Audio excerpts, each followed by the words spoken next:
Bonjour, aujourd'hui 7 mai, nous avons suivi une équipe de l'opération Barkhane qui a bien voulu nous accueillir pour découvrir le déroulement de leur mission.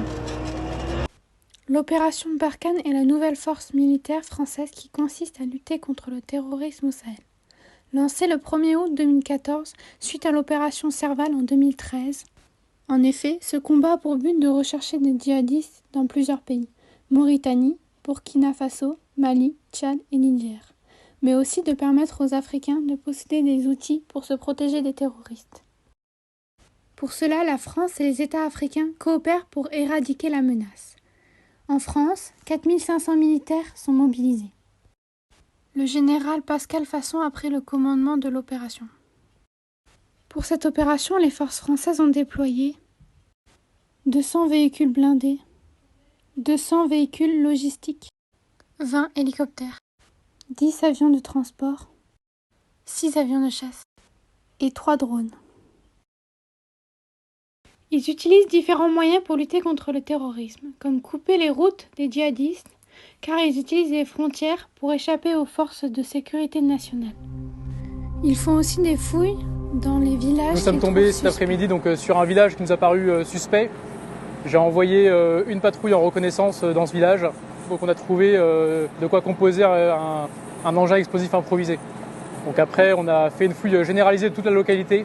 Donc nous avons trouvé un nombre très important de ressources financières, de l'armement et matériel.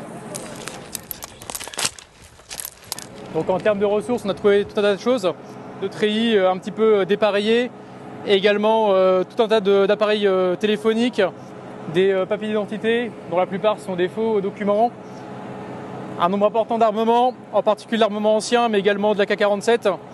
Et nous avons retrouvé également, ce qui n'est pas présenté ici, donc des composants iodés à base de 2 détonateurs, et également de composants électroniques et de la matière active.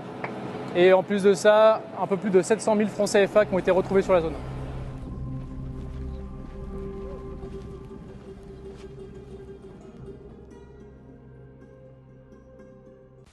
Ils partent aussi à la rencontre des populations pour contrecarrer l'influence des terroristes, surtout aider et dissuader la population de basculer vers les terroristes. Les soldats ont des bases militaires dont le lieu est choisi stratégiquement et temporaire car il faut vite partir à l'affût de djihadistes qui pourraient approcher. Ils ont aussi ce qui s'appelle des PC tactiques où ils prennent les décisions. À ce jour, plus de 600 djihadistes ont déjà été neutralisés depuis 2015. Et 22 tonnes d'armement ont été saisies. Mais malheureusement, 400 combattants ont été tués ou capturés, dont 44 militaires français tués depuis 2013 au Sahel. Des militaires ont déjà été infectés par le coronavirus et placés en quatorzaine.